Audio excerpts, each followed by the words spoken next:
Yeah, man, you're welcome to Okay. tell us about anything I'll, you I'll want to open tell it. us I'll about. open it. I'm going to open it up with the story of me and Kevin's. Uh, oh, how shall I say? Almost becoming multi-millionaires by investing in some in a painting from the 1800s that I had come across at a local auction. Now, the painting, it was a small painting, and it was a painting of a strange hand.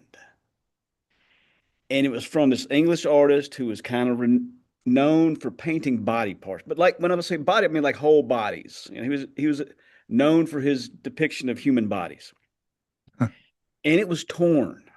I mean, this the painting was damaged. I mean, badly damaged. But we ran that bad boy up to about $3,000, and I couldn't believe it. I was like, "Oh my God!" And then I was like, "Man, I'm really glad we didn't get that." Yeah. Because I think that would, I don't think we'd have got our money back on that thing. So Yeah, how long ago was that? I that remember was that, about but 2 years ago, I'd say. oh, okay, cool. Yep.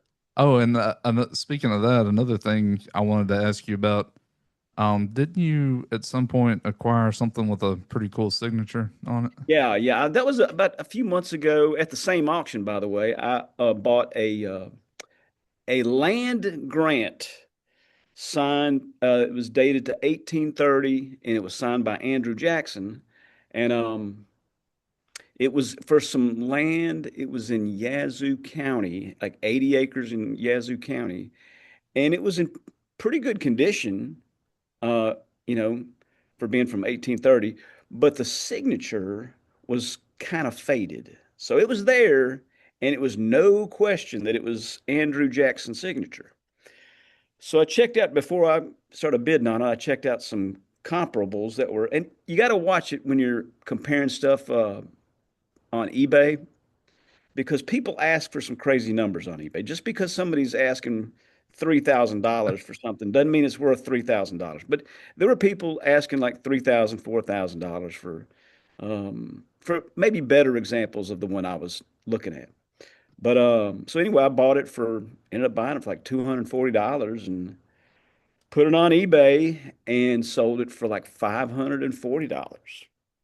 Yeah, that's awesome. However, eBay tore me up with a bunch of fees and stuff. I mean, they really gouged me with the fees. They apparently I clicked on like promote this, like the normal fee for that amount of money was going to be like $70 for their cut.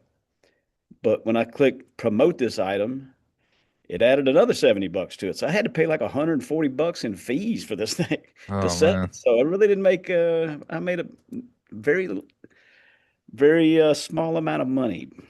Yeah, Yeah. well, I guess that's how they make all their revenue right there. But this auction, man, I routinely buy stuff there and sell it on eBay for pretty good profits. So, Yeah, I've yep. always heard people have mostly good things to say about eBay. I haven't used it a lot, but a lot of people seem to Yeah, do well stuff will with it. sell. Stuff will sell. You can move stuff on eBay. Yeah. There's there's a buyer for everything. Yeah, that's cool. Well, real quick before we continue on, uh, we have with us here today, Colonel Hurd. Colonel Hurd is a U.S. Army veteran with service in Afghanistan and Iraq. He has a master's degree in psychology as well as a BS degree or bachelor's degree in business management. He grew up in New York and Venezuela and several places in between. He has worked in the field of education for 15 years and has a deep interest in ancient history. He is married to Denise Hurd, an art teacher, and is father to three children, Anna, Adam, and Amy. And that's our That's pretty, intro. that's pretty much it. Yep. Before I did the teaching thing, I was mobilized with the National Guard for about 5 years. Before that, I was in the banking business. Yes, I was a banker for about 15 years prior to that. So Did the banking business, is that kind of what kickstarted your interest in investing type topics? Or I think I've just always been interested in investing. I don't think it was necessarily any kind of a connection. Being a banker does not mean automatically that you're good at managing money. That has been my Yeah. experience in life. I have been unsuccessful in by and large in managing money. I had a was in the horse business for a while, and that drained me of quite a significant amount of capital. So, Yeah, I've heard that horses are, pretty expensive, which is it's kind of funny when you think about it because, vehicles are I mean, main mode of transportation today, but somehow yeah, horses have become more expensive than I yeah. guess the maintenance and where you have to keep them and I discovered that the difference between what the difference is between a $5,000 horse and a $10,000 horse is what's $5,000. yeah. There's no difference between the horses. I mean, it's the Yeah, same horse. It's had a just whoever feeling. you can sucker into giving you, 10,000 bucks for it. It's whatever you can con people into paying you.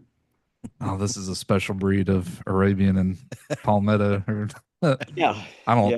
I don't There's a, know anything about horses, but um yeah, that does seem like an interesting thing to get into. What about your interest in ancient history? What started that?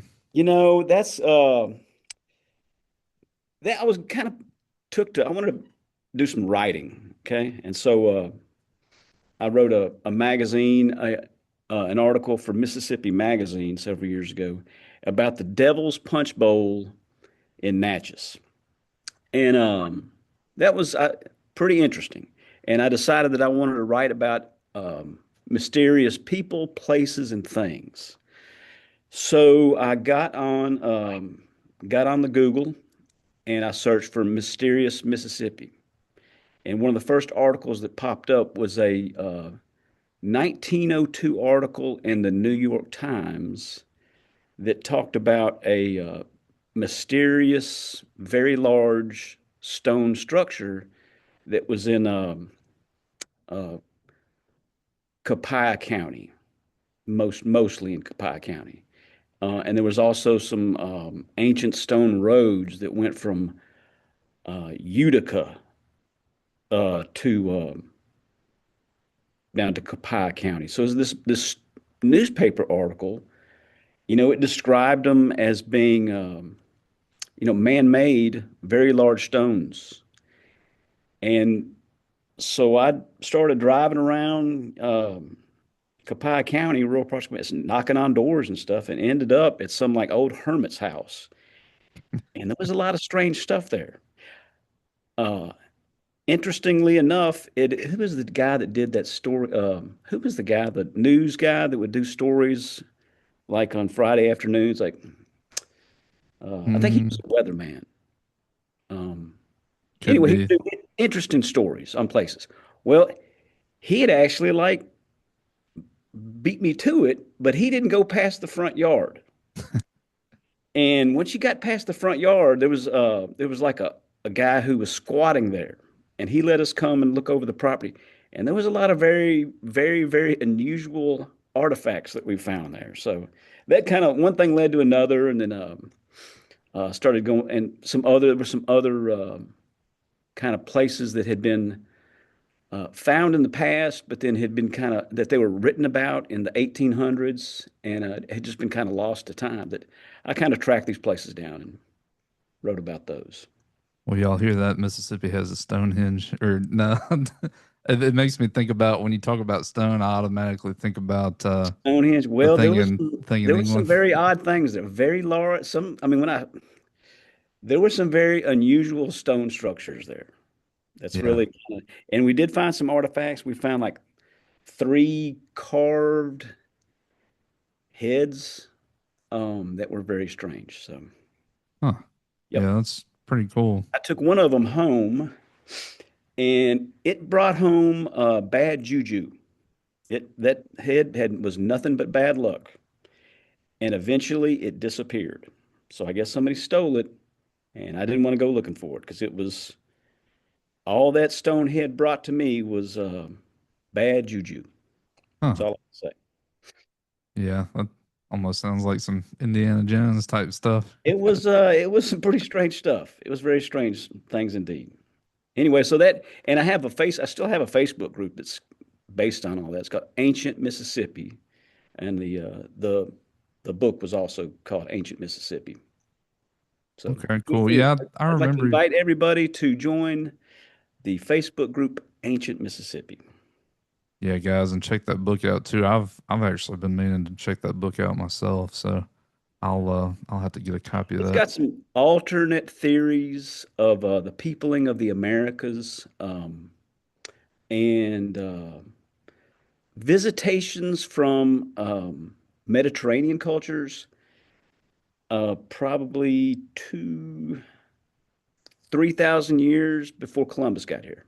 There's evidence of Minoan uh, Minoans coming to the Americas to acquire copper, and it has got quite a bit in there on that. Yeah, it wouldn't surprise me. I feel like I've heard a lot of educational types recently talk about how, a lot more people had been to the Americas that we Oh don't know yeah, about in prior yeah. civilizations that were maybe a little more advanced than we even realized they were. And I'm completely convinced that uh, an African culture was coming to Central America, Mexico, actually, probably 3,000 years ago, too. Huh. You ever seen, let me see, what are they called? The Olmec civilization they had the big stone heads carved. And they have Africoid features, very Africoid features on these things. And they have these helmets. Well, they look like almost football helmets. Huh. And there's no other depictions of anybody wearing like football helmets in the Americas or other than Africa. That was a thing they had in there was a civilization in Africa that wore helmets that looked exactly like that. Huh. And there's one of the initial archaeologists that explored that culture. He reported that he found Africoid skeletons in the cemetery at that site. Yeah, that's interesting. Do you know by any chance like what part or country in that? In Mexico, yeah, they were in Mexico. The name of the town it escapes me right now, but it's Oh, okay. You're saying Olmec. Look up Olmec culture. okay. Hmm. So you're saying they potentially made it all the way from the African continent to Mexico is what you're saying. Correct. Yeah, and Okay. that's not a huge distance. I mean, you can, probably, if you got lost off the coast of Africa, you would quite likely just float over to Run Central into America. Yeah. it. Yeah. It still blows my mind that people, way back thousands of years ago would even dare to venture across the, Yeah, well, the maybe ocean. they just fell asleep while they were fishing or something. The thought of going that much distance in a big wooden boat is Yeah. it's just Yeah, crazy. I've been kind of reading a lot of nautical stories. There's a really good book out. It's called The Wager, and it's the tale of an ill-fated journey from England around South America to the Pacific Ocean. That it's just the hardships that these guys endured and survived. Well, not everybody survived, but um, several of them survived. Just incredible hardships. And then you look at the story of the Mayflower. The Mayflower is a fascinating story about how they traveled from uh, across the ocean. I mean, the Mayflower, the ship itself was, I think, 92 feet long, which is the inside of the Mayflower, which is where I believe it was 92 people. There were 92 passengers that came over on the Mayflower. And it's a space approximately the size of the inside of a school bus. Oh, so Can tiny. you imagine? And man, let me tell you something, man. The Atlantic Ocean. Buddy, they have some big waves. You're gonna catch some waves, no matter how you cut it. But there's big waves in the Atlantic, so I'm sure that was quite a harrowing journey, no doubt. Yeah, that's what I'm thinking too. Like, what are the odds that you get caught in a storm and I Oh, I'm mean, sure it's just over, you there were know? people lost in the voyage. I mean, there were the crew, there were members of the crew who were lost. That it was a pretty rough voyage, you know.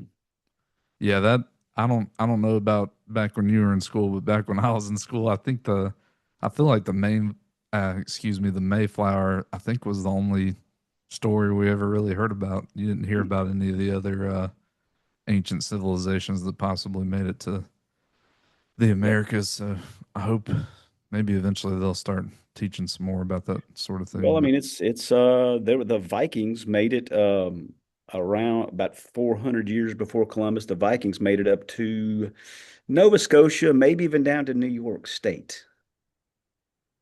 But yeah, there's a colony in Newfoundland, I believe. Yeah, it's in Newfoundland, but they there's evidence that they traveled much further south than that. I've heard that the Vikings had made it quite a while back too.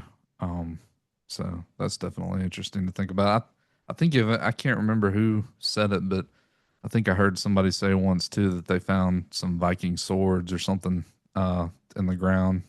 And There are accounts of all pretty much in several places in North America of rune stones, runic carvings. There's actually it's like I believe it's a state park in Oklahoma that has I think it's called I can't but it's one of the big features there is where they've got carved rune stone, Viking rune stones are carved in some rock there. And there's the Kensington runestone that was in Minnesota. It was found in I'm thinking the late 1800s, and it's got these Nordic carvings on it. And it's a it's a kind of a controversial artifact, and I believe that it's still in a museum. It's kind of like it hasn't fared that well, but it's in a museum up in Nova Scotia, so not Nova Scotia, in Minnesota. okay, yeah, and what is it? The Minnesota Vikings, the NFL team. So There I you mean that, go. Well, see, yeah, that's kind of the well, see that's kind of what a lot of people from um Norway settled there. Well, it's kind of a coincidence that they find these Norwegians find these Viking, so they've got a claim to, it's a questionable claim. You know what I'm saying? Because it's kind of a coincidence that you've got these Nordic people finding ancient Nordic rune stones. That's part yeah, of the controversy. Yeah. yeah. That's definitely really interesting. Um, I'd love to. I hope we continue to find out more about that sort of thing. It's really interesting. Lots of anomalies out there. Lots of anomalies. Yep. Things that shouldn't be there. Yeah. Yeah. I think we still have a lot of unexplained things. Yep. Um. Oh, I know the other day when me and you spoke, you mentioned something about the something maybe new that you found out about the Kennedy assassination to switch Oh, over yeah, topics there a was little. I believe it was May the 20th. There was a doctor who testified before Congress, and he was present at the um, autopsy. And he was brought. He was a dental surgeon. They brought him in to do They were trying to save him, but then he was dead by the time he got there. But he says unquestionably that John F. Kennedy was the cause of death was he said he was shot twice from the front. So there were two bullets that entered his head from the front that caused his death, and that he was shot in the back from what appears to be the um, school book depository building. Um, So somebody apparently shot him from the back from the school book depository building. I believe he shot Kennedy once in the back, and he shot the governor of Texas one time in the back. And that's the whole magic bullet theory. They had to make that theory work. You had to have this a magic bullet, and it had to like go through. It had to go through Kennedy in like three places, and then it went through the governor, and then it, miraculously was found in pristine condition after breaking bones and shooting through bones. It was found in pristine condition, laying on the stretcher that they took John F. Kennedy away on. So, but that was the whole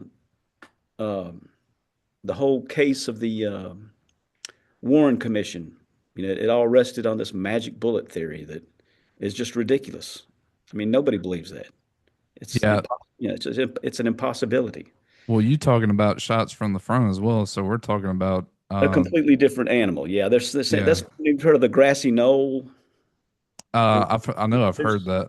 I don't there's know a lot about it, but several I've heard that term. witnesses that report smoke and sounds firing from the grassy knoll, which would have been to the front of John F. Kennedy. Also, it's recently been revealed that allegedly NBC has video footage of Lee Harvey Oswald standing outside of the book depository building, watching Kennedy drive by.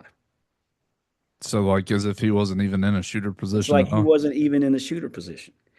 And Man, if you really that's dig back the onion on Lee Harvey Oswald, he was only 24 years old, and he had lived a very interesting life by the time he was himself shot by I forget the guy's name who shot him, but it was an underworld character who, as he was coming out, he was saying, "Hey, I'm a patsy. I was set up," and then as he was being led out by the police, Jack Ruby. Jack Ruby, yeah, walked right up and shot him. So that's that's nuts.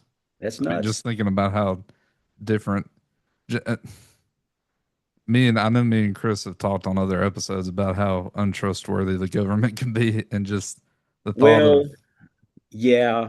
I mean, I don't, not that I don't know for sure that they're to blame. I've heard a lot of theories that they are to blame for that, but um, I don't, that's all Well, the guy who speculation, I guess. who John the head of the CIA, Dulles, who John F. He blamed Kennedy because he withheld the air support during the Bay of Pigs invasion, which then turned into just a disaster. The CIA blamed John F. Kennedy for not going ahead and providing air support for that, and that's so then he was doing things to undermine Kennedy, and John F. Kennedy fired him. And then, oddly enough, and Dulles is implicated, by the way, as one of the main suspects in all this. But then the Warren Commission he was named to lead the Warren Commission. Now, the guy who was the most likely person to be involved in the assassination, he was named to lead the congressional committee that investigated the assassination. That's a little rich. Yeah, that's an What are the odd chances? detail. What are the chances? Colonel Hurd, I'm Chris. I Hey, Chris. appreciate your service. Thank you for being on today. Awesome. Glad to We be here. appreciate Thanks all for of our military men and women. Uh, Question about or your opinion. If let's say today or tomorrow that a news story came out, uh, CIA says, "Yeah, we did it. We confessed. Nobody's alive today that was involved with that. Uh, we're bringing forward all of the information that we have, confessing to this." I had a discussion with several people about this, and my opinion is that pretty much nothing would change and everything would be the same. You're What is right. your opinion? I would people don't care. Nobody cares. Nobody cares these days. So there's a lot of things that are going on that nobody really cares about. Yeah, I had some people kind of vehemently disagree with me, but I honestly had the same opinion. I really am not sure that there would be very much of an uproar about, you know, even the murder of one of our presidents. Yep.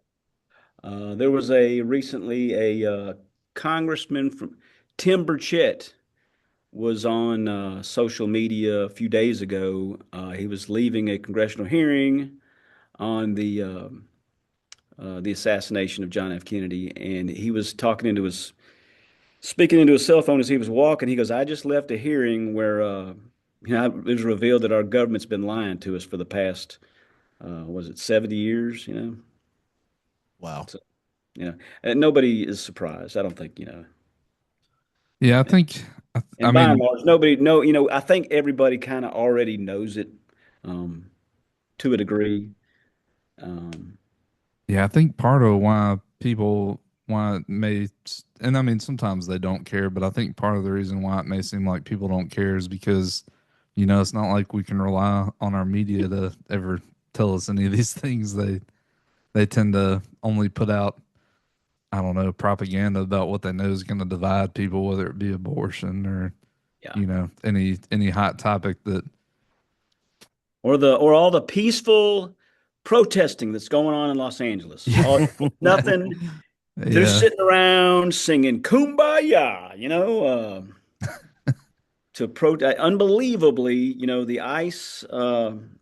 They want to go in there and apparently enforce laws or something, which I don't know what that's all about. All of a sudden they want to do that, and that is causing these people in California to. Well, I guess they just looted the Apple store and they looted some jewelry stores. So I guess the looting. hey, don't you know California used to be part of Mexico? Oh yeah, yeah, So apparently, it's just, it's their right. yep. No, it's Speaking of interesting lost historical things, okay, it's kind of my. I recently heard the story of these two cannons that were given to the state of Texas during the Battle of San Jacinto. That was after the Alamo, and it was where the Texans fought 750 Texans who were not the military. They were just people, regular people, defeated 7,500 a the Mexican military that was a drilled professional military. They 700 Texans defeated 7,500 Mexican well armed soldiers that had cannons and stuff. But there was two cannons that were called the Twin Sisters that were given to Texas by the people of Ohio. And these two cannons made the difference. They kind of turned the tide of battle and led to the defeat of Santa Anna and his surrender, which gave us Texas. That's they won Texas during that battle. But these cannons have been they disappeared, and there's different legends about what happened to them. But there are people searching for these cannons that were possibly buried in a um, it's called Harrisville, Texas. And there's people who are regularly searching for these cannons. That thought that was pretty interesting. yeah, that'd be a cool find. That would be a cool find. Yep. I wonder though, like, why would you bury them in the first place? That just seems Well, kind of, they were the story goes that it was um they were also used in the Civil War, and they were captured by the Union, and some Confederate soldiers went and took them and buried them because of their historical significance. They didn't want the Yankees to have these two you know very historically important um cannons in their possession. So that's the story. Colonel, were you able to, the ruins you're talking about in the Natchez area, Hmm. were you able to put hands on those or were you able to see those? Yes, and I've got pictures. Now that was actually in more like in Copiah County. Okay, okay. It's called the Brandywine Stone Wall is how it's referred to in there's information on it in the uh Mississippi Archive, historical archives. There's an account of some people that went looking for it. Um, and they found some interesting things. I don't think they found what I found, but yes, there was a about a 30-meter long. Best we can describe it is a stone serpent, a feature, and it had a. It was there's the Mexican or the Central American. One of their main deities was Quetzalcoatl, who was the feathered serpent, and it had this 30-meter long serpentine stone wall that we found. They had placed stone wings where the wings are normally depicted on like the paintings of Quetzalcoatl. But there was a lot of very strange stuff there. There were um, large stones that were clearly worked by the hands of man. Now, as the story goes, it was in the New York Times in 1902. It was they sent out some geologists in the mid 18 late 1800s maybe. The state dispatched some geologists that went out there, and they declared that it was a man-made that they were man-made. However, it was the managing editor of the Geographic uh, magazine. He declared that was impossible, so that it was a natural feature, and he didn't even go out there. So the guys who went out there, the two geologists who went to examine the site, they said it was a man-made feature, and Interesting. they were. And but here's the thing. Here's how this goes with. Well, from what you saw, is it obvious to you? It was definitely there was the hands of man. Now, who the men were, hard to say. Okay, the story we got was that some of these odd stones came out of a pond that this guy like kind of was cleaning out a pond or something, and he got some of these very large stones out of it. Hmm. Um, we found um, at the site there's poverty evidence of the Poverty Point culture. That is a culture that you've heard of the Poverty Point archaeological site in Louisiana. It's about an hour or so past Vicksburg. It is a fascinating area. I mean, it's a UNESCO World Heritage Site, and it's a culture that dates back to the time of the pyramids. There's a very large mound there that was built at the same time that the pyramids in Egypt were built, and but it's a fascinating site. But So we're anyway, it was called the Poverty Point culture. That's the name. That's named that because it was the Poverty Point plantation, and they just named the archaeological site based on the name of the plantation that it was at. So there's no really significance to poverty or anything like that, other than that was the name of the plantation that this fascinating archaeological site.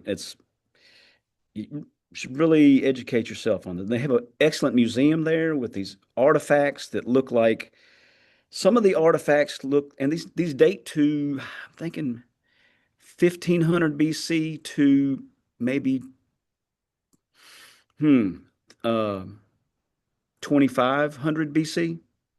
Okay, and some huh. of these artifacts look like they were made on a precision metal lathe. I mean, some very advanced craftsmanship was occurring uh, at this um, at this site. Now, the Poverty Point culture was there's other Poverty Point culture sites in Mississippi, and like I said, they date back to 1500 BC to 2500 BC. I'm thinking and there's several. They're even on the Gulf Coast.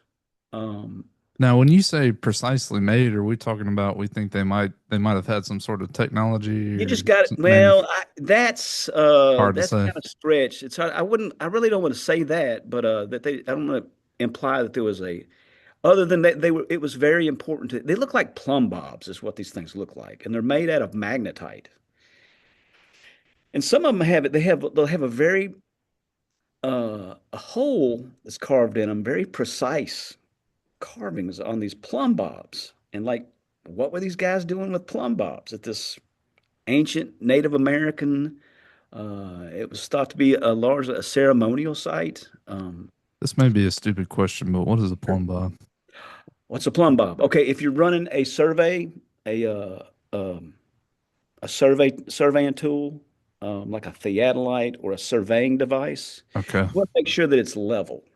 Ah, okay, I got you. Yeah, you want to make sure that it's level, and it's a piece of brass. It's just a brass. It looks almost like um, a top. It's like a brass top that would spin, but it hangs down on a string and it makes sure that things are level. It's used in construction. A lot of times Cool. it's used in the artillery world. We use aiming devices and we use plumb bobs on different aiming devices in the world of artillery. Yeah, to get the trajectory right, I would Well, to imagine. make sure that you correctly, the guns are correctly and oriented. Yeah. Yeah. Hey, speaking on the whole, well, I guess my first question would be, do you know how old do they think the Egyptian pyramids are? Or do you know? Well, going out without having it right in front of me, I'm thinking 2500 BC. And I'm glad you brought those up because just in the past, I'd say 2 months, there's been some very interesting developments in the story of there's the three main large pyramids on the Giza Plateau. The one in the middle is there's a lot of very interesting things about the pyramids. Okay, first of all, most people assume that they were for burials, right? That's Hmm. okay. There's never been a single body found, a single mummy found in any of the three. There's mummies found. Hey, Chris, did your sound go out, or is that just me? Yeah. Well, sorry about that, guys. Let me. We might have just temporarily lost connection here. Um, I'm all. I'm not really sure what's causing this. Let's see.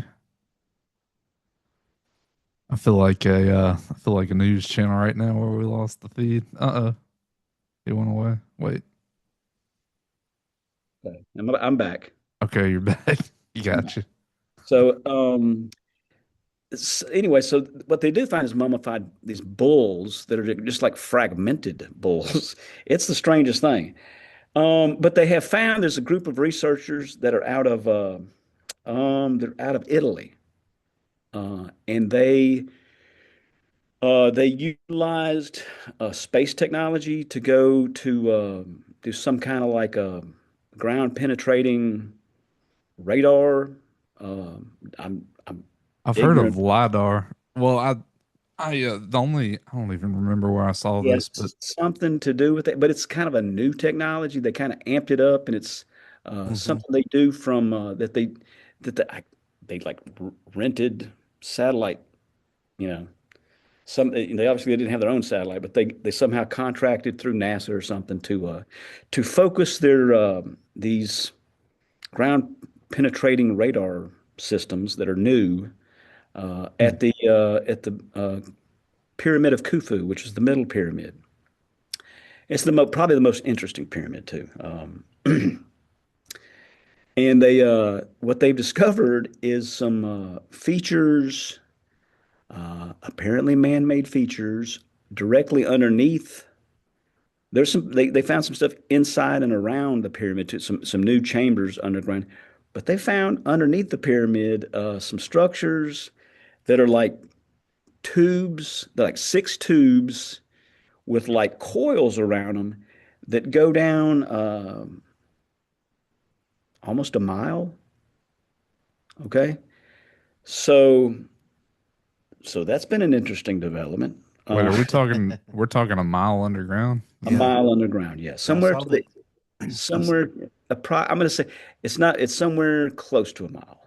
Okay. And I'm Yeah, I mean, that's still crazy to me thinking about still how, crazy. Okay, that there's potentially something, and we don't know. Could it be natural caverns? It certainly could be. There are certainly natural throughout the Giza Plateau, especially along the Nile River. There are large. Uh, the water has worn through the the stone, the what do you call it, the bedrock, Hmm. very very deeply in some spaces. So it wouldn't be terribly unusual that There are there some would be. reports that I heard related to this that, and what makes me think that it was man-made, uh, is that I heard that these structures were at the corners of the pyramids. Yeah, I think I know what are they like almost like stilts of some sort or something? Yeah, they're almost like you would build a spiral staircase. Yeah, I heard something about that sometime recently, but um I have I'm not super knowledgeable about that. They're saying as much as 600 meters deep is what I'm seeing here. And I'm back. Sorry about All that. good. 600 meters deep. Did it, do you have you heard anything, Colonel Hurd, about those stilts or on the corners of the? Yeah, that's what he was talking about. I was just There saying Oh, that I I had got you. heard seems to be some one. kind of columns that are have spiral, some type of Yeah, spiral feature around them that go down rather deep. Yeah, the Yeah, and what I was saying is I had heard what makes me think they're man-made is that I had heard that they were placed at the corners of the pyramids. But I don't know. I don't know. Um, so but it's interesting that there's maybe something's down there, and the guy who kind of controls uh, access to study the Giza Plateau. His name is an Egyptian guy. His name is Zahi Hawass, and he is kind of renowned for not allowing any kind of research that might suggest anything other than the accepted Egyptian narrative of Egyptian history. He's renowned for not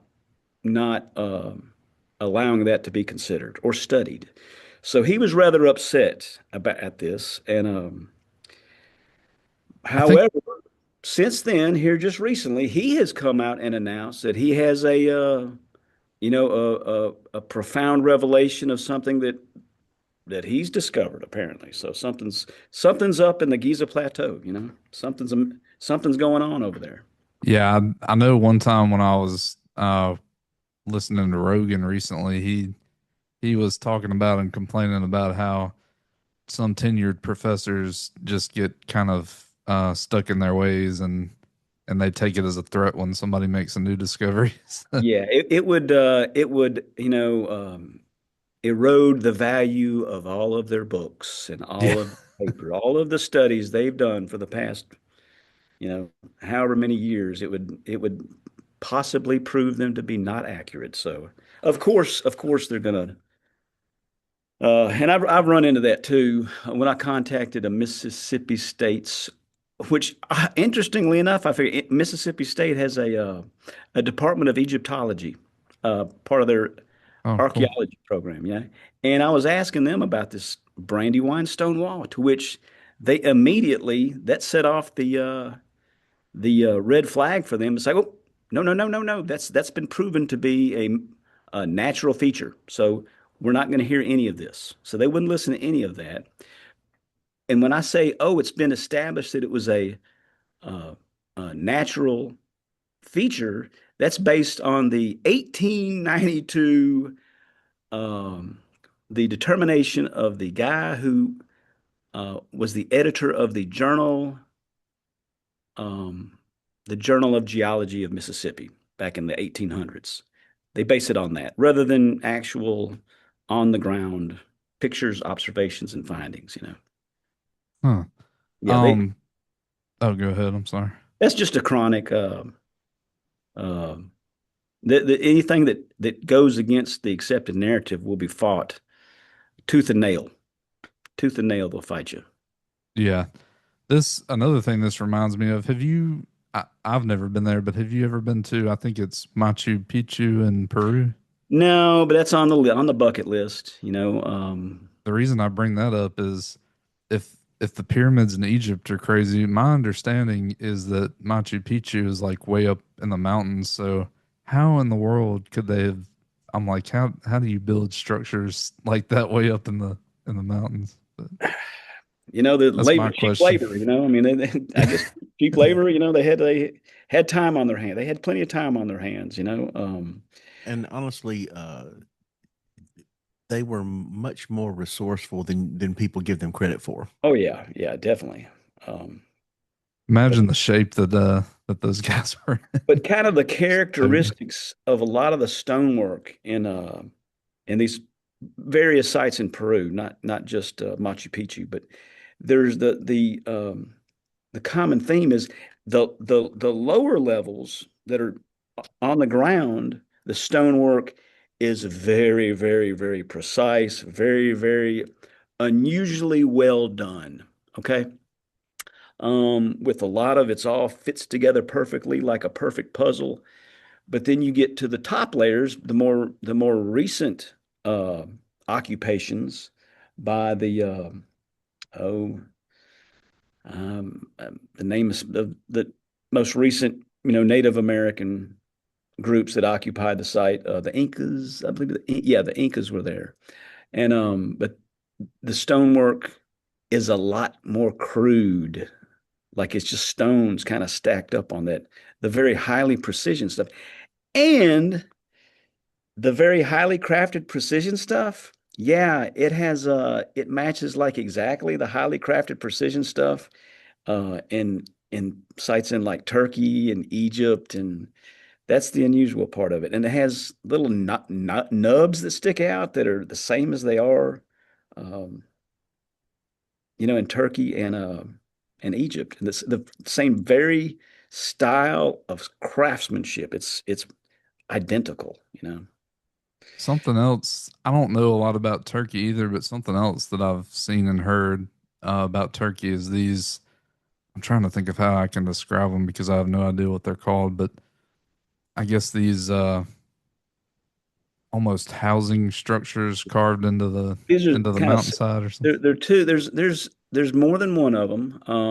And the name, it'll come to me in a minute, but it's there's one of them dates to 12,000 years ago, which totally rewrites the history that was we thought the first um, the first type of civilization that could create that was like 5,000 BC, and like Babylon and those kind of civilizations. But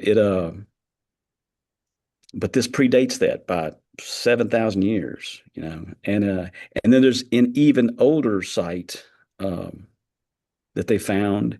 And like I say, the stonework is very unusual. It's covered in unusual animals, and they do all have like astronomical alignments. They align with various astronomical phenomenon. The summer solstice, the winter solstice. They have alignments that It's another match. area that they were incredibly resourceful in that they were able to map and do things much more efficiently than we think they could in our solar systems without the aid of a telescope.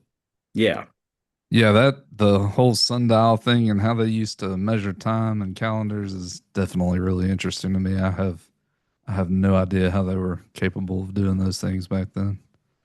Um, but yeah, that's really interesting. Oh, and speaking of the 12,000 year ago thing, do you know if was that like carbon dating that they used yes. to get that Then estimate? the name of the more notable site, that I believe it was found. They started excavations about 10 or 15 years ago, is Gobekli Tepe. Um, and yes, that's the one that's 12,000 years prior to now. And there's another one that I believe is another 1,000 years older than that. That is in the area. That's also what's odd about Gobekli Tepe is that it was intentionally filled in. That's the strange part. That for some reason, uh, an ancient civilization didn't want people to find out about it. Now that's kind of unusual.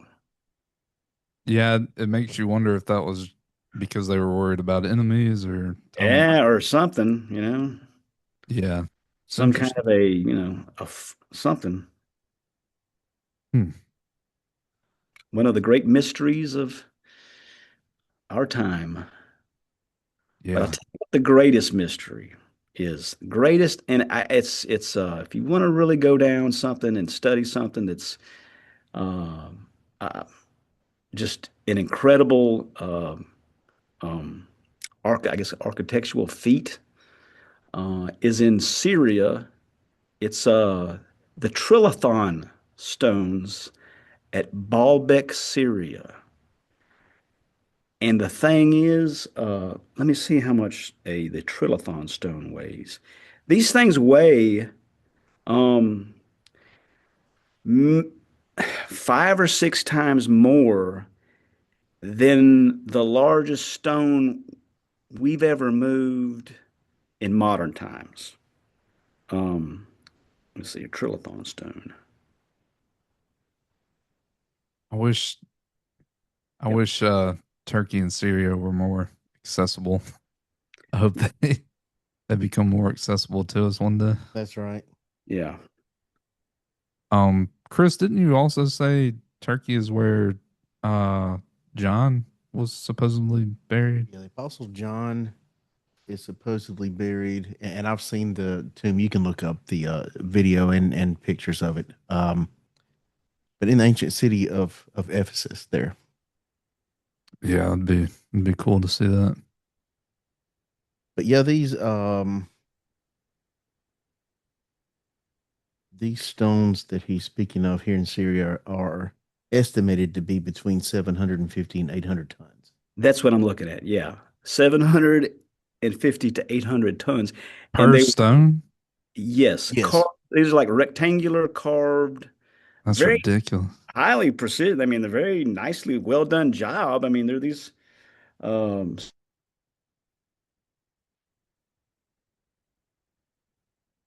I think he'll be right back again. We keep losing feed.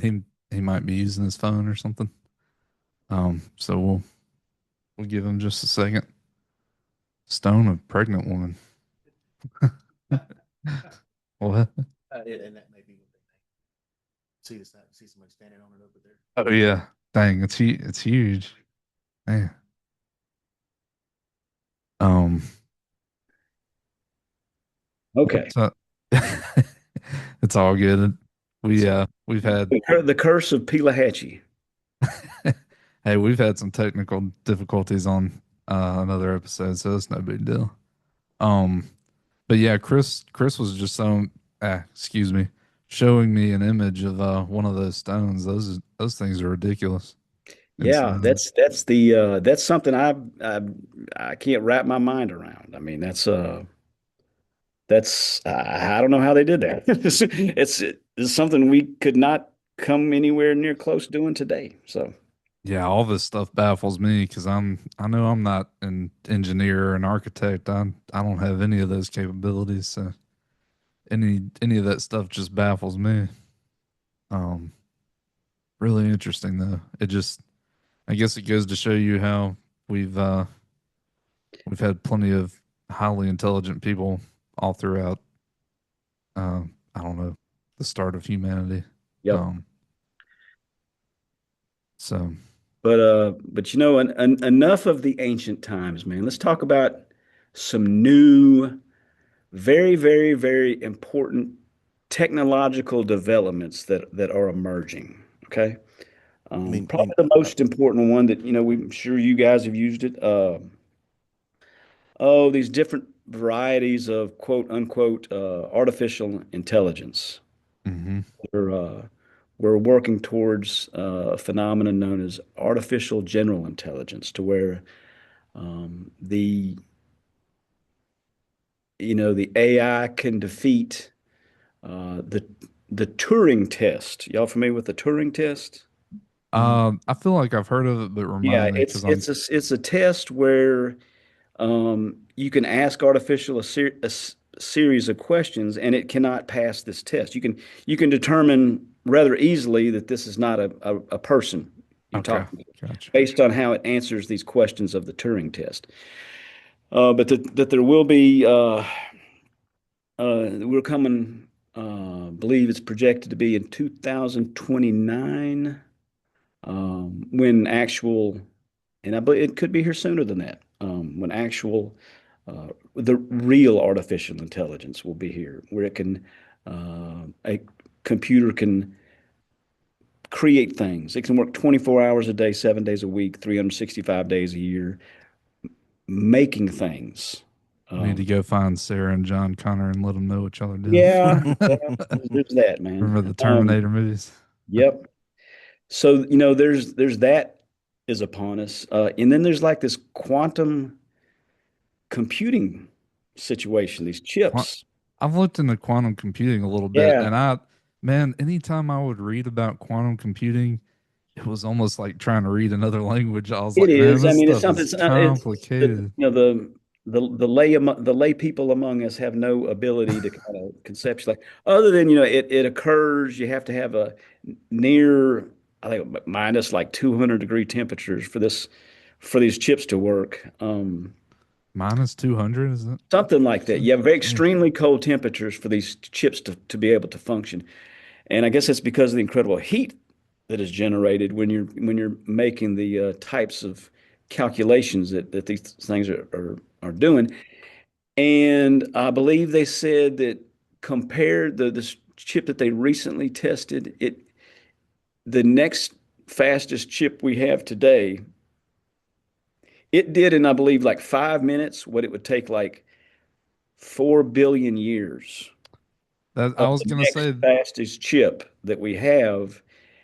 And it's kind of some odd, they, incurred some strange, some anomalies in determining how it did what it did. So that's an interesting, and it seems like the United States is at the head of we're in the lead on that, and that could be the thing that, there's a lot of stuff going on that is just technology wise is critically important.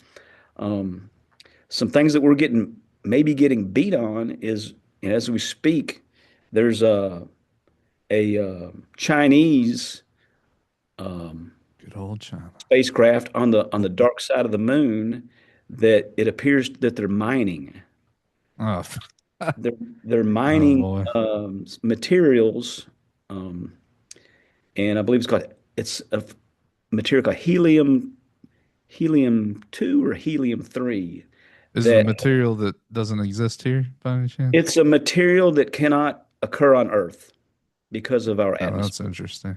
Yeah, Huh. it's apparently it's something to do with the energy from the sun that it accumulates because the surface of the moon is kind of pristine, and it doesn't have an atmosphere, and some energy from the sun it captures in this material called helium 2. So And it, heavy UV light exposure may have well, something. it's apparently some kind of a nuclear, it's almost like a nuclear type material, but a small amount has the potential to, like the way I heard it phrased was like a uh, a train car full of this helium 2 could power the Earth for 1,000 years. Wow. Yeah. Yeah, So I've heard people talk about and or seen videos about people finding new ways to create smaller nuclear yeah, reactors that's oh to that's power that's AI. big. That's big. Yeah. And that's yeah, that's something that's being moved ahead with the Trump administration. Um, Also, technology wise, there's a move afoot to this was by an Air Force general I recently heard give a speech about having satellites with solar cells, because in outer space, they don't have the atmosphere. They're able to kind of capture the energy of the sun a lot more efficiently. And then you can transmit that energy, you can convert it into radio waves and broadcast that to Earth, and then convert it back into electricity. Now that's kind of an interesting thing that's going on. So that's a big thing that's out there. Also, manufacturing in space, and once again, America has the edge on that, and um, there's some advantages to the they hadn't been up there just playing tiddlywinks on the International Space Station. They've been up there doing a lot of tests and stuff. Huh. And apparently, you can in space because of the lack of gravity, you can 3D print organs, uh, body parts, uh, whereas you can't do that on Earth because of gravity. But in space, you can 3D print um, organs, human Huh. organs, and you can also grow whenever they pharmaceutical pharmaceuticals, drugs that they manufacture, when they manufacture them in weightless conditions, they are of a much higher quality um, than the ones that are created on Earth. So it's going to give us, for as far as the drugs go, the pharmaceutical drugs, they're going to be of a potentially much higher quality. That's another thing that we're going to. That's one of the technological prizes of our time. That's Don't be telling people that the moon has better drugs. well, yeah. I'm I mean, just, no, no, no, like, I mean, like I know, high blood pressure I'm pills just, and stuff. Like diabetes medication, that kind of thing. yeah. So that's there's a lot of interesting things going on these days. It's good to see that the United States is has the lead on a lot of it. Colonel Hurd, I brought up a little article on the Turing test that you were talking about. It Hmm. says, at least AI is telling me, so maybe they're right. AI is telling me that as late as March of this year, Hmm. there have been studies suggesting that large language models like GPT 4.5 Hmm. have successfully passed a rigorous Yeah, version of the Turing test. yeah. I mean, Um, it also says that GPT 4.5 was judged to be human significantly more often than the actual human participant in the test. oh, Well, that's interesting. more human than human. That's Isn't right. that a Rob Zombie Quite song or interesting. But something? anyway, it's very interesting to see where this goes. I know that you know, if nothing else, AI is going to take a lot of jobs away. Yes. That's that's another thing that I kind of wanted to get into a little bit that I've thought about this and I have no idea what the solution would be because you hear people talk about what is it, universal basic income or something, UBI, I think is what Yeah. they, and Yeah. I'm like, I I get that that's an idea, but at the same time, the track record of some of our billionaires and stuff, I find it hard to believe that, and I mean I try to be an optimist, but I just find it hard to believe that, we're just all of a sudden going to start sharing and caring. uh, but I don't know. Yeah. We'll see how that goes. We have an unfolding social experiment, um, that's unfolding before our very eyes. So I want to. I like to kind of study the work of various futurists, guys who kind of uh, look into the future to kind of project what's going to happen. There's one of them is a gentleman named Ray Kurzweil. I should definitely look into this guy. Okay, he has a very interesting story. He back in the 60s, maybe the 50s, his father passed away when he was really young, and he really missed his dad. So he always wanted to he wanted to find a way to extend human life uh, forever to Yeah, do away. I know that's Yeah, another hot that's the topic that thing. they're chasing Yeah, after right now too. and Yeah. it, and that's going to come about once you have actual, real artificial intelligence. That's going to create solutions for healthcare to where humans can potentially live forever. And it's called the singularity. If you want to look into that, Yeah, that is a term that I have heard. Um, yes, the singularity. that sort of stuff creeps me out because that also reminds me of the discussions about integrating technology with human flesh and so on. Yeah, that's a Or whole like thing. Yeah, that's uploading somebody into a robot. I mean, I don't know. All that stuff just blows it's my mind and it seems, definitely you're going to have some ethical questions, yeah, that we're going to have to that we're major going to ethical. encounter some ethical questions that we're going to encounter as people as to how how we want to if we want to continue like that, or if we want to be humans. Is something in have you ever heard of CRISPR technology? Right. I've heard the Genetics. term, but I don't CRISPR, know yeah. a lot about it. They have the ability to edit genes. So let's say it was kind of perfected by a Chinese genetics researcher who removed made it so children could not get HIV. So he edited their genes, these children's genes, so uh, they could not con contract HIV. And you can edit genes to make it so that you're 8 feet tall. You can edit your genes so that you don't ever get cancer. You can edit your genes so that, and when I'm saying you, I'm saying more likely your offspring. Your Yeah. offspring, your offspring can have, you know, whatever hair color you want, whatever eye color you want, whatever IQ you want. If you're comfortable with potentially becoming non-human. Yeah. I'm no scientist, We but don't know. See, we're having it's this things we're going to have to address these ethical questions as a civilization. Are these uber? Do we stop them? Do we not allow that to happen? You know, yeah, speaking of the ethics, I'd kind of, Chris, if you don't mind, I'd kind of like to hear your opinion on that. On the ethics of AI. Well, I guess implementation on, you know, transhumanism. yeah, and Yeah, allowing, transhumanism is Yeah, what I think any time that we basically do some types of versions of that now. If you want to talk about some people who have, for instance, uh, there's some Parkinson problems that are fixed with little implants in the brain, that kind of thing. Those kind of things are, once you get past that kind of thing, once you get to an area where you're kind of on the cusp of, I really think, kind of creating something that should be left in God's hands. I think you're treading on different kind of ground. I feel the same thing about certain types of cloning.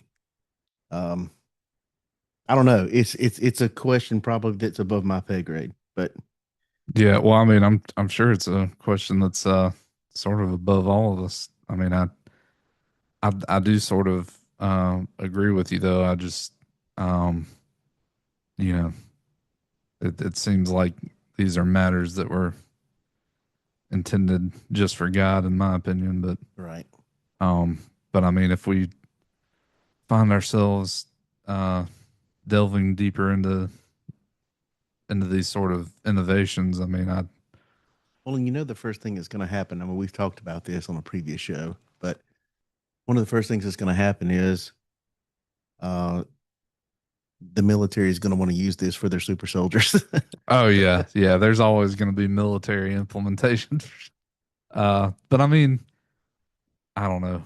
I, if we were to get to that point, even if humanity couldn't, potentially live however long, even if we got to where we could edit human genes to the point to where people could live several hundred years, yeah, you know, I wouldn't want it to turn into a dystopian thing where, yeah, speaking on the military part of it, where it's like, why do we want to keep living hundreds of years if we're going to use that time to continue to wage war? That's right. Um, yeah, that's a scary thought. And I mean, we're already seeing some of that AI capability being used in conflict with, drones and stuff in Ukraine and Russia. Um, and I from the limited footage that I've seen from that, it makes me glad that I mean, I enjoyed my time in the military. Uh, but the drone warfare thing kind of makes me glad that I'm no longer in. Being chased down by an IED drone does not sound fun at all to me. That's right. Just seems like a very unfair way to wage war. That's But right. Speaking of which, I heard a report just the other day on AI research. Uh, the Dead Sea Scrolls were run through a program, and AI has been analyzing, and they have actually AI has determined that some of the scrolls that were found there were a little bit older than what we previously thought they were, just through handwriting analysis. So AI is apparently learning at a very good rate. yeah, it seems like we've definitely got some interesting times ahead. That's Um, right.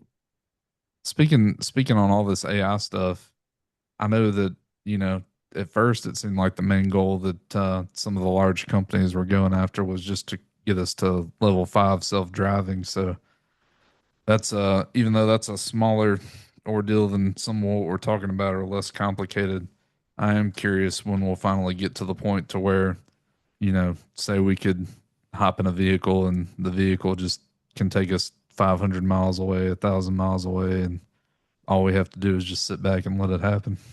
That's right.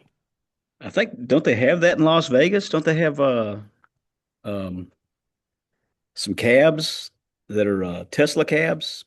I thought they had those in Las Vegas. Yeah, well, no, I mean some exist already. It's just that there's different stages, and this is Yeah. just my understanding that there's different stages of self-driving, and I think it's 1 through 5, and I want to say Google's Waymo, and yeah, maybe Uber and some others might be at level 4.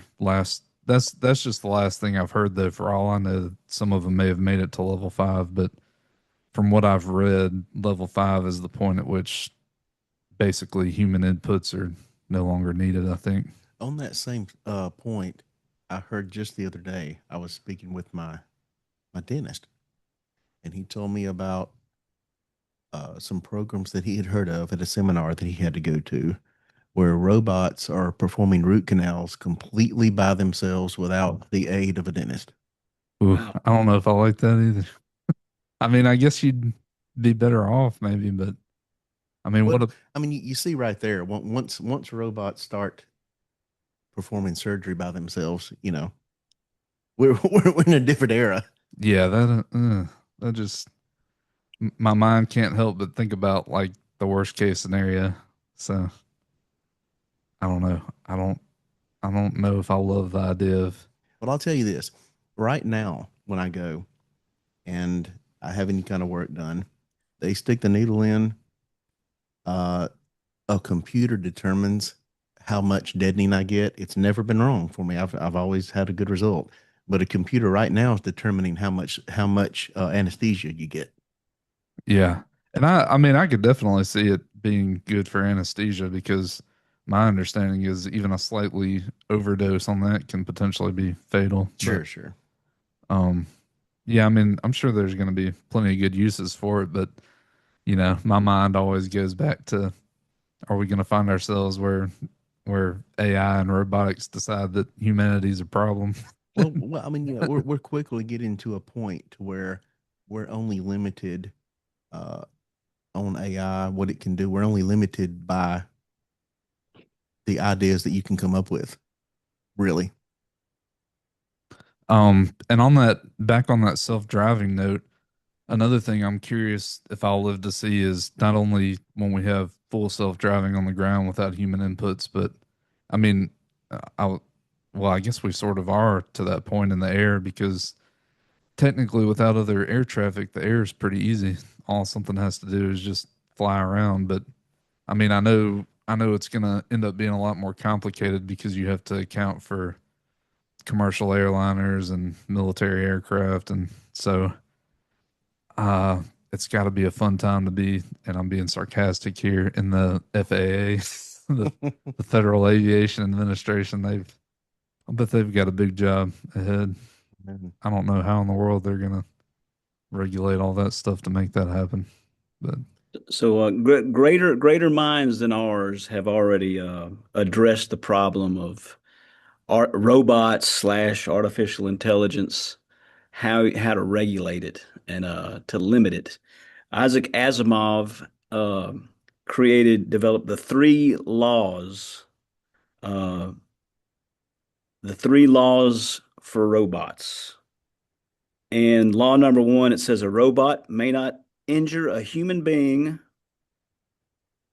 or through an action allow a human being to come to harm. Number two, a robot must obey the orders given it by human beings, except where such orders would conflict with the first law. And number three, a robot must protect its own existence as long as such protection does not conflict with the first or second law. So those are allegedly the guidelines which could be used to control robots and artificial intelligence. I Yeah. suppose until we reach the level of intelligence on a robot where they can decide whether they're going to follow rules or not. Or Yeah, that's an evil person, Correct. the an evil person gets involved. So, Out of completely off subject, would like your opinion on what is your opinion right now on the state of things in California and sending the National Guard in? good call. This has to be nipped in the bud. Sure. You've got the mayor is saying that the presence of ICE is what's causing the uh, the civil unrest. yeah, And the yeah, governor and really. the Well, see, that's it's just so. In other words, It's not the illegal criminals. it's no, no, no, no, no. It's the presence of ICE, which is inciting these crowds. So we cannot enforce, you can't enforce the laws here. Sorry, but your federal laws cannot be enforced here because people will come out and loot stores like they've already hit jewelry stores and they hit an Apple store. I'm sure other things are uh, going down as we speak, but and then there's and of I'm course it's a completely um, peaceful. They're all peaceful protests That's until yeah, you watch the videos of the rocks and the big coming down off the bridge where they're throwing rocks and hitting cops and, in the heads and and burning destroying, vehicles and yeah. burning vehicles and just uh, throwing various dangerous fireworks at police officers and I'm honestly surprised that some of these business owners or anybody who has property or items that could potentially be destroyed, I'm kind of surprised that some of those folks aren't taking more drastic measures to protect yeah. their things. But I'm also I I never knew that peaceful protests were so expensive. They cost a lot. Yeah, you have to have money. Oh, hey, and if y'all want to go protest Saturday, you know what Saturday is? This Saturday coming up what's that? that is the No Kings protest in Jackson. No kings. No Huh. Kings. It's a nationwide thing. I was gonna say I feel like I've heard that, but I don't Yeah. know what it Go, is. go ahead and run that through the Google machine on me and see what pops up.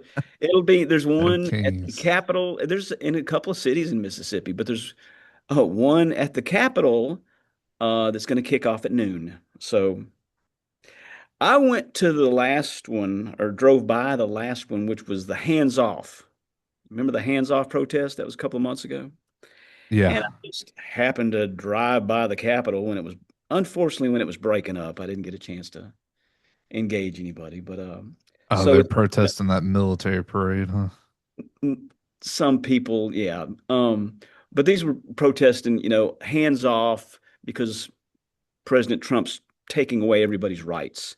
And, he's, making whatever. Okay. He wants to put his hands on things. Okay.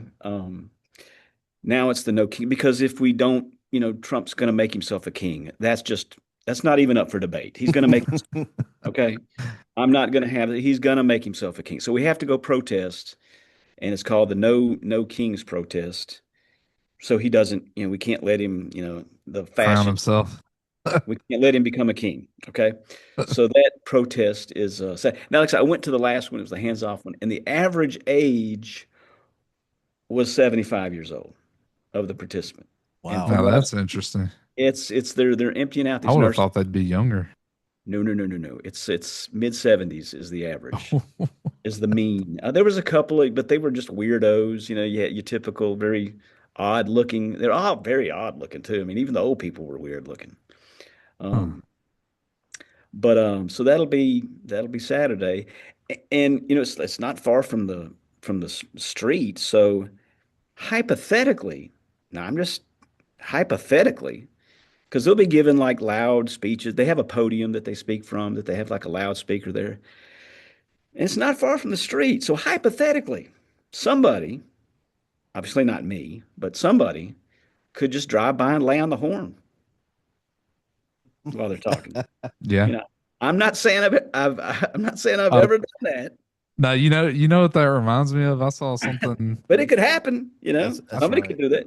I think I remember seeing something in Florida back before Trump got elected, where some people were, uh, I don't know, protesting him or somebody else, and some It was guy on a Biden. boat came by and blew his Oh yeah, yeah, blew his horn or something, and yeah. he had like a Trump flag. But yeah, that now that you describe that, I have heard of that, of people wanting to protest that. But you know, if I was Trump, I'd almost be tempted to just troll him and put on like a king's robe and Yeah. just Well, to I mess think he with kind of has. I think he's already done that, you know? him. He's going to have some more he sells with those images of himself, um for money, like a lot of money or something. Probably That's have a right. king. And that's probably going to be one of the very, very valuable ones, you know. It immediately makes me think about those old, what were they, like red, black, and white robes that they used to, like Yeah. a fur robe type of deal that they used to wear. Oh well. Um, Interesting times, gentlemen. We live in interesting times. yeah, it's a crazy world for sure. Um, Yeah, but this thing in California, man, it's got to be. They have to put an end to it. And there's no ifs, ands, or buts. I mean, they have to, because in the first Trump presidency, you know, cities were allowed to be destroyed. You know, Well, and I think it fighting was with because Trump did not want to be seen as too and it's really aggressive. one of the most dangerous things you can do as a government is use too much force against protesters. Hmm. If you do that, man, ooh, you're gonna have real problems. So Yeah. it's a fine line you got to watch. Oh You yeah. can't. No, it's well, when Uh, the citizens have the upper hand, they do, you yeah, have to do something different. And you know, fighting with the cops is one thing.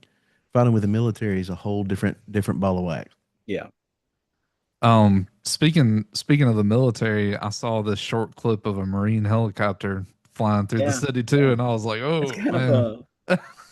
Yeah, yeah, speaking of that, I heard that just this morning in a report that they were talking about sending I don't know if it's battalion or what, but some kind of uh order of Marines in as well. yeah. 700. The number 700 is the figure I've seen. Here's my solution. I propose that we just put Gavin Newsom and Trump in a boxing ring and just let them have at it. And then maybe let the mayor tag in at some point. I'm The Well, just you know, next the one of the positive outcomes of this is that this kind of ensures that Newsom will never be president now, based on these events that are unfolding. This his presidential hopes are crumbling. honestly, the more that I see him in front of a camera, I think we're probably missing a golden opportunity for another swift beatdown if he was to run. I don't, you know, I hope that y'all are right. And the electoral maps seem to suggest that you have been, but just, you know, the thought of us becoming more like Canada or electing somebody like Newsom, and I try not to be overly politically biased, but that is a horrifying thought to me of somebody like him taking over the Well, nation. I can tell you this right now, uh, and you may not like to hear it, but this is God's honest truth. Uh, the first year, the first time that AOC is able to run, she will run, and she will be a formidable foe. Oh yeah, no, I feel like she's definitely she probably has the most potential out of anybody. She's very popular for sure. She kind of reminds me, her popularity reminds me of what was it, Bernie Sanders that That's right. also became really popular, but and who is There's still a serving. there's a documentary y'all should watch about the how AOC how she got elected. It's on Netflix. Um, and I forget the name of it, but you can Google it if you type in AOC documentary. Knock down the house. Knock down the house. Yep, yep, yep, yep. And basically, they held this a political ad agency held auditions. They held auditions, and she got the job. You know, they got behind her, and Is this for real? oh, it's for real. Yeah, Wow. it was basically they kind of went searching for an attractive, that fit all the mold of all the things that make someone politically appealing in that district of New York City. I think she's in the Bronx, I think is where she's been. Anyway, whatever the Yeah, flavor is. she knocked out a career politician. Yeah, but he was kind of he was um getting kind of old, and he didn't even go out. He didn't even campaign. He Right. like came he was so there you go. He So just she knew from the jump that she was gonna get it, I well guess. no, I think he just Nah, assumed he really overlooked her. He yeah, he just did. really overlooked Oh, it. okay. Yeah. Huh. Because he was just an easy, it was like a So It, middle. it, he it was kind of vastly underestimated her, is what yeah, He it was kind of he okay. underestimated his ad agency is what he did because they came out with some I don't know if you remember the graphics that were part of her campaign, but they were like looked like Fidel Castro kind of stuff, it was Yeah. militant, it was militants and some fists Yeah, and I always that looking who upward, and it looked like the excuse me. Castro type imagery. It was communist imagery. Yeah, I always think of the fist and then I think of the sickle in that Russia's symbol, the sickle, or maybe Yeah. that was the Soviet Union back in the day. But, Well, actually, the fist um, symbol, it's actually turns out it's the CIA symbol. It's how they overthrow countries. huh. It's how they overthrew the Ukraine. They they had all of a So sudden in this the CIA has something against Zelensky. Is that what you're saying? no, this was back in 2014. Okay. I believe the Orange Revolution is what they called it, and Huh. the United States didn't like we didn't like the president that the Ukrainians elected, and we staged a coup. I would encourage you, if you want to be informed on Ukraine, to watch, and they're on YouTube, and there's two documentaries by Oliver Stone. The main one is Ukraine on Fire, and the other one is another Ukraine documentary. But Ukraine on Fire is the main one, and the yeah, we're our hands are dirty in Ukraine. Okay, a Oh lot of yeah, that dirty, a lot of dirty dealings from the United States in Ukraine. So a lot. This has been going on for going beyond 2014. But in 2014, the CIA staged a coup and overthrew the duly elected president at the time and installed a more Western friendly, somebody we liked, a well, little I've more. been seeing a lot of reports, a lot of videos on that subject that basically even still to today, uh, the CIA is making all the decisions on the things that we do there. I'm sure. yeah, I mean, I'm outside of the United States, it seems like they're always given a long, very long leash. Yeah. Um, so I Well, I think it really is like one of those things out of sight, out of mind. I mean, I really think that people just think about these guys over there in the corner doing their own thing and really nobody really attempts oversight, I really think. And I mean, it's frightening how close we are being brought to the brink of nuclear Armageddon with this.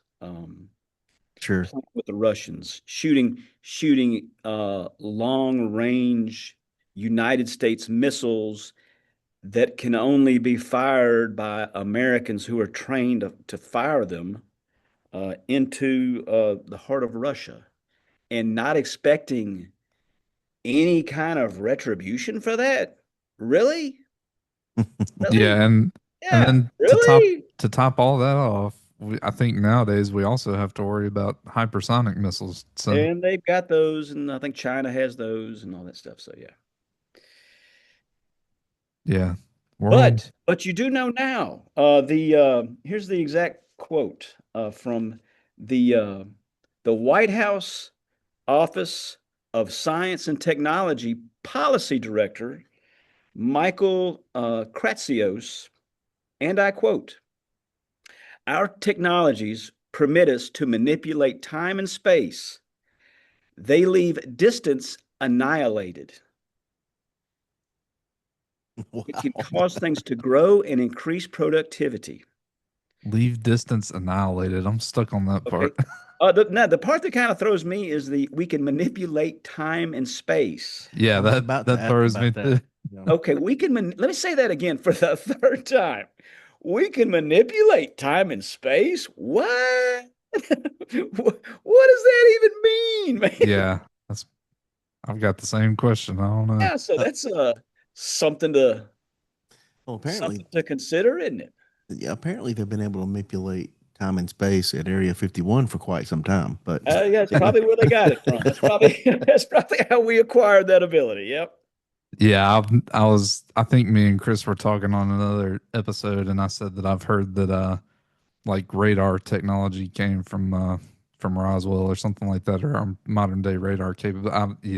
It's speculation. I don't know if it's true or not, but it is interesting to wonder if some of our technology that we have now is from you know other folks outside of our solar system. But There's there's pretty high level people that say that we have. So yeah. yeah, and I mean, when you think about our big defense contracting companies, multi-billion-dollar companies, I mean, yeah, and I Like mean fiber optics. How did that pop up? yeah, the It uni, just popped up out of the blue. And you know what's strange is that I don't believe we've ever been able to improve on fiber optics since it came out like in the 60s or 70s. It's still the same. yeah, Yeah. yeah, it's I mean, just like anybody else, I can't verify any of these things, but what I do know about the universe is it's a very big place, and people for a long time thought people were crazy for, you know, even entertaining at all the existence of other life forms in space. But like I said, the universe is a big place, so it if we if we found definitive evidence, it wouldn't, you know, I wouldn't be amazed or surprised. But yeah, I don't know. What is it? What is it? What would it take to convince you? What would it take to convince you that if nothing else, that there's craft flying in our skies that's not I mean, our yeah, I'm it's not an adversary's, but it's somebody else's craft. What would it take to convince you that that's occurring? well, I will say I've been more convinced lately because, and I can't think of the guy's name right off the jump, but who was the Air Force intelligence guy that um said all that he said before? What was it? Some Senate Lou committee or something? Elizondo? Is it Lou Elizondo? Or Yeah, no, I no, mean, it's he's one of them. It's the other guy, Grosh. yeah, I Grush. think it was Grush. Grosh. He Grush, yeah. That dude really piqued my Well, interest he's whenever he he's an interesting guy. He's a he in his very well credentialed young man. Certainly is who he says he is. But the problem with his testimony is it's all secondhand. He himself has never seen this stuff. All he can testify to is that it was, what he others have seen. talked to a guy. I met these people that said they had this, and Oh, so okay. yeah. Yeah, that takes away from it a little bit. I didn't realize that.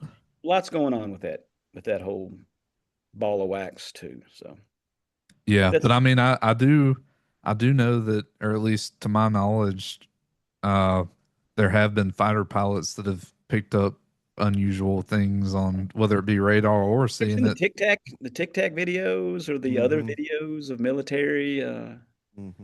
Yeah, there's some really high quality, high resolution video out there that was taken by military cameras. Okay, and the military cameras, that's kind of a thing, you know.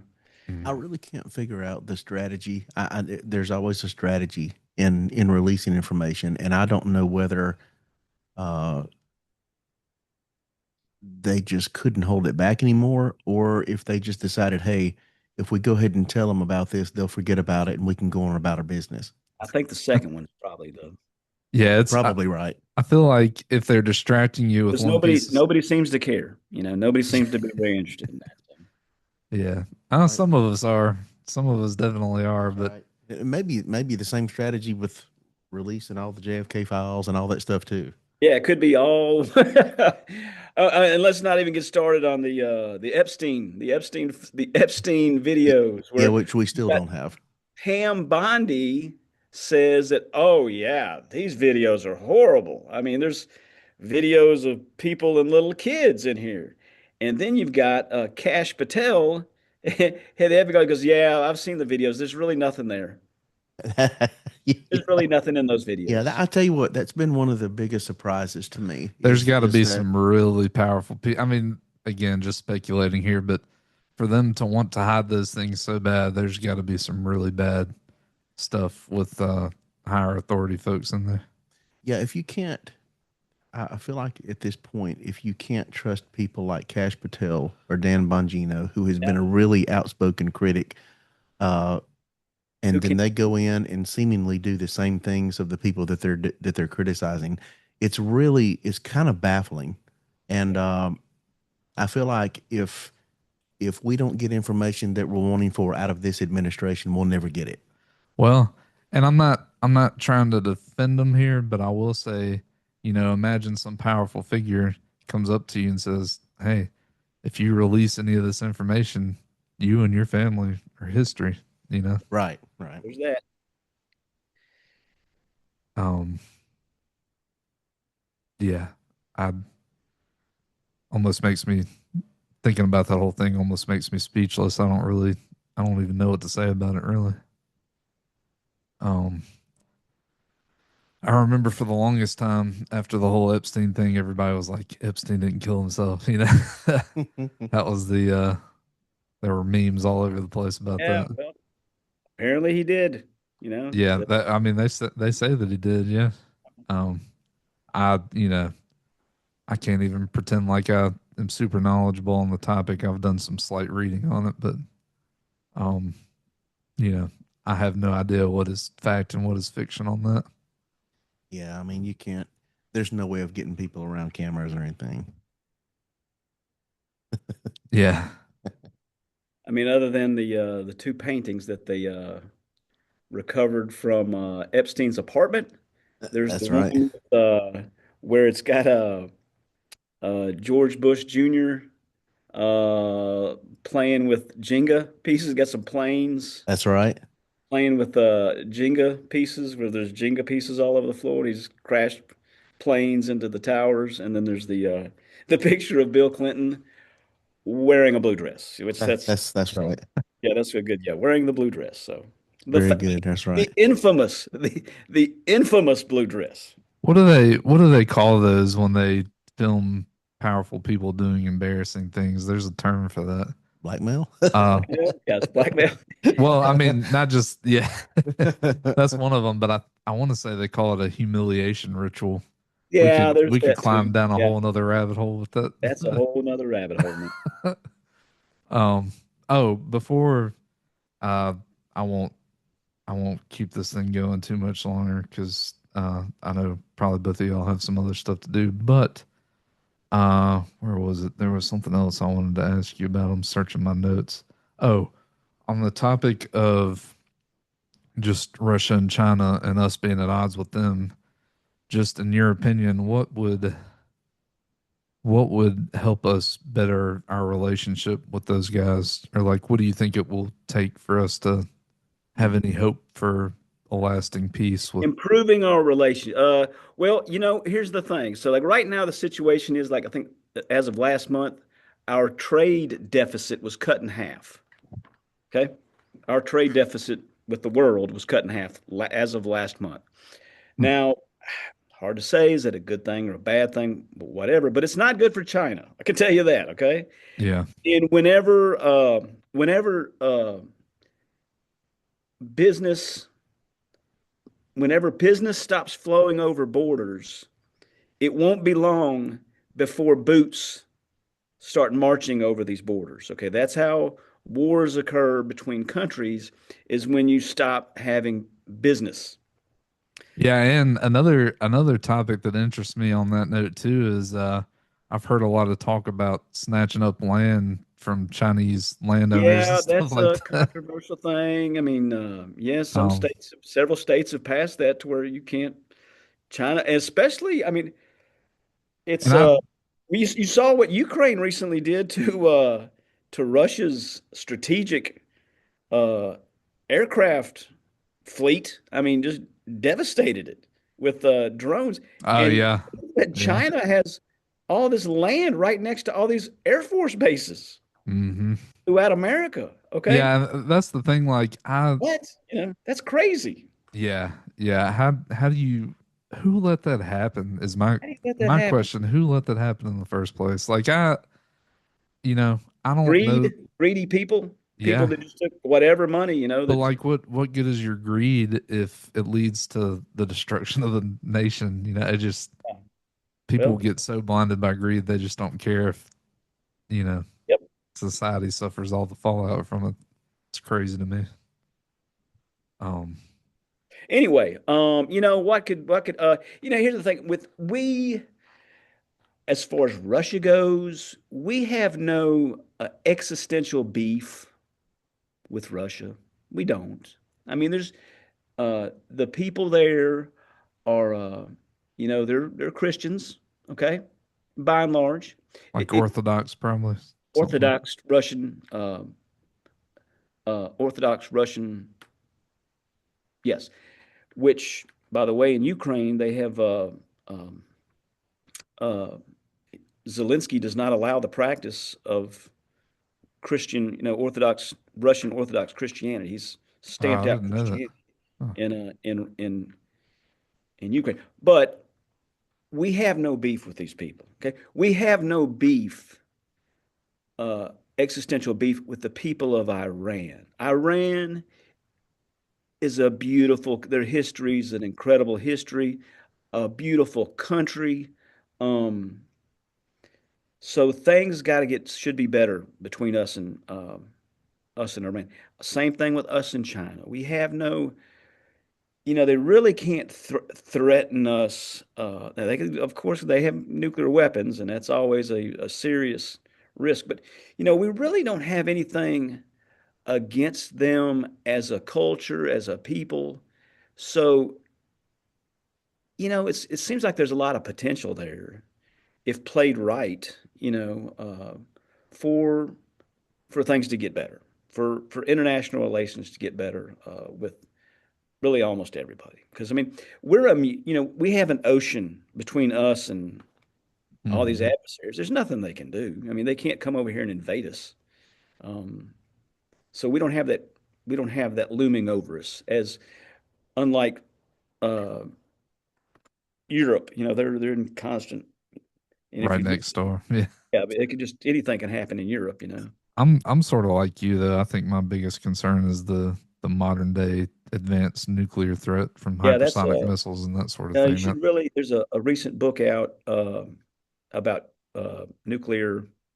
Um, it's a scenario of a potential nuclear war. Let me give you that. Uh, okay, let's see trying to here. type it down. Library. That is. Well, let's do that. Audio books.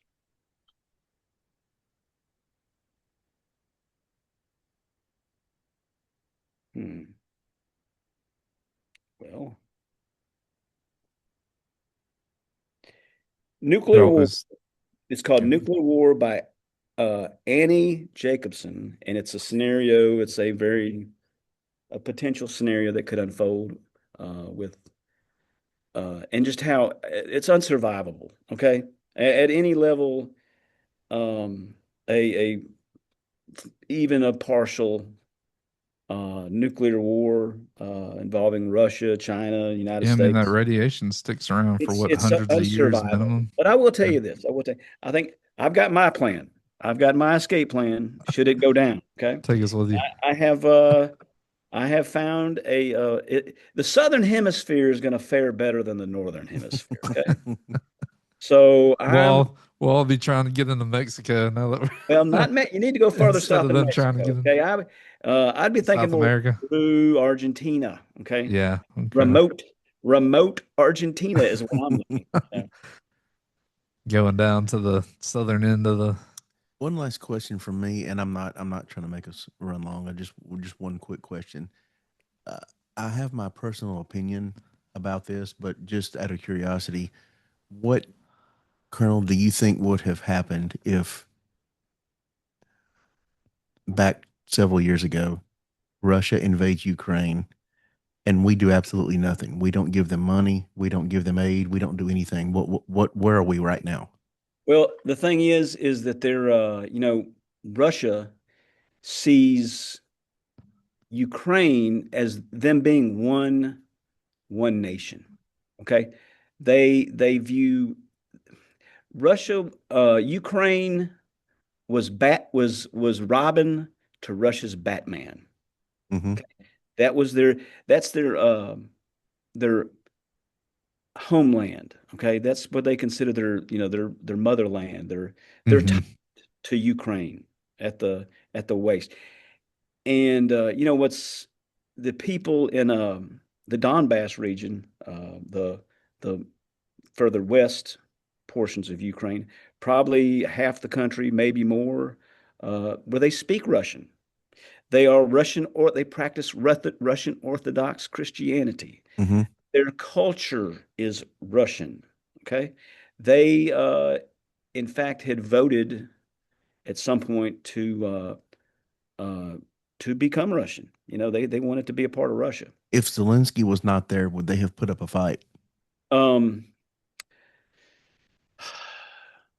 Depends on kind of how if if Russia had played it well to where they never fired a shot, that would have been the smart play to do it Hmm. to take it over politically.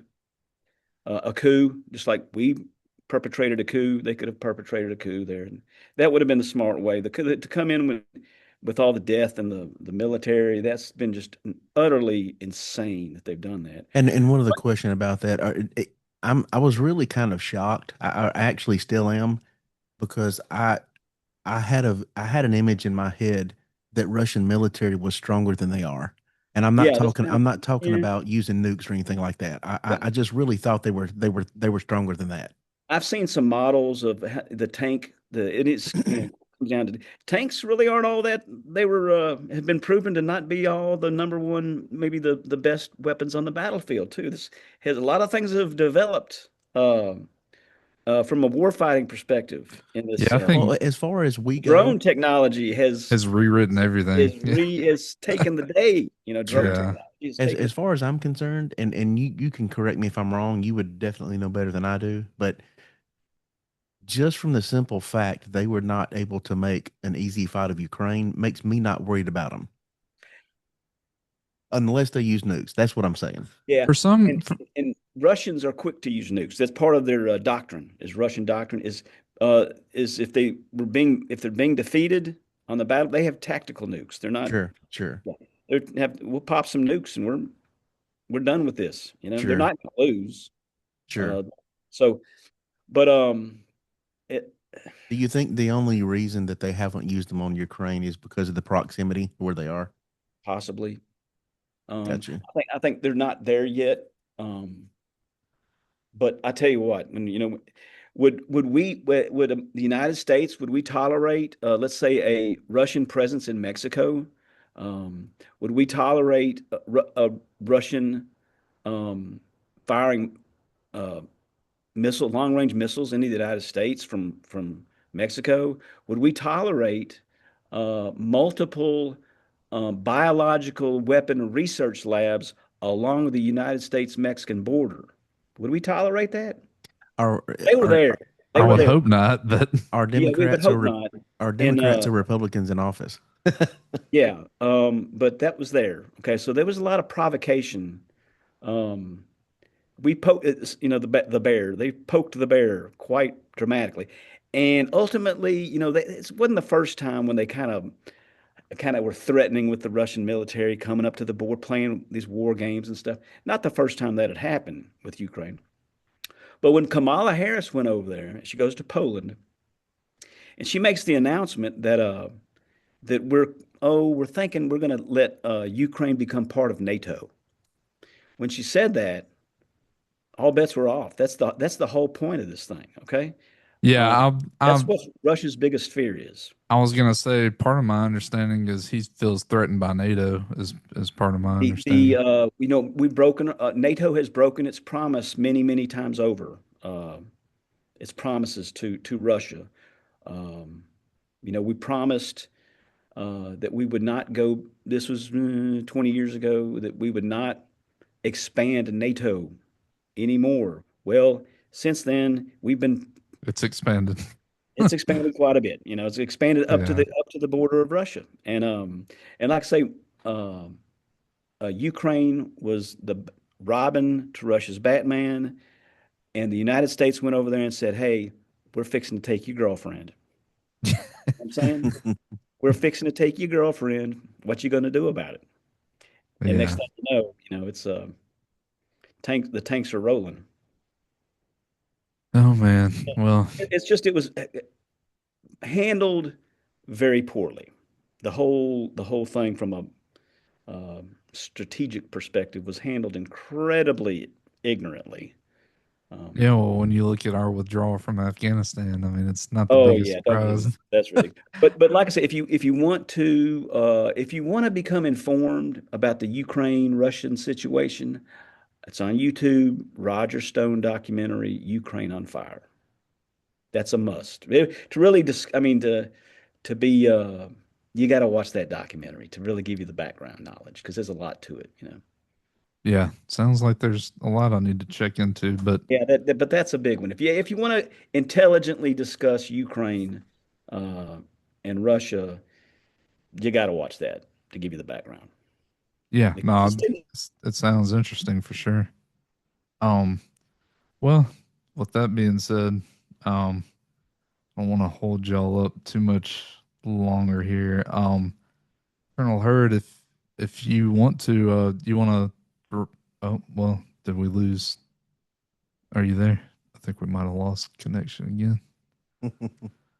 Uh, y'all give me just a second. I'm sure he'll be back again here in a minute.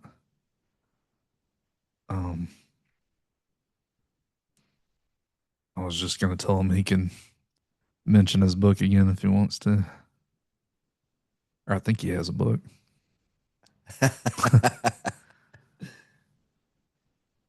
Uh-oh. Let's see what happens here. Anytime his feed goes out, it uh the screen puts it on, zooms in on my face. It's weird sitting here watching yourself. That's right. Um, well, he ghosted us. No, I'm just kidding. No, he may be gone, but uh, yeah, I don't know. I thought he was coming back, but if not, I don't know. Maybe we'll give him another minute or so and see what happens. Um,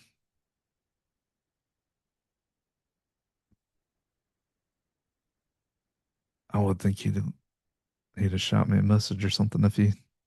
I mean, you never know. Sometimes people have emergencies that pop up. So, that's right. um,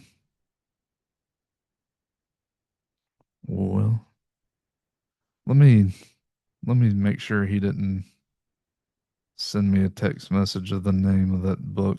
All right. Um,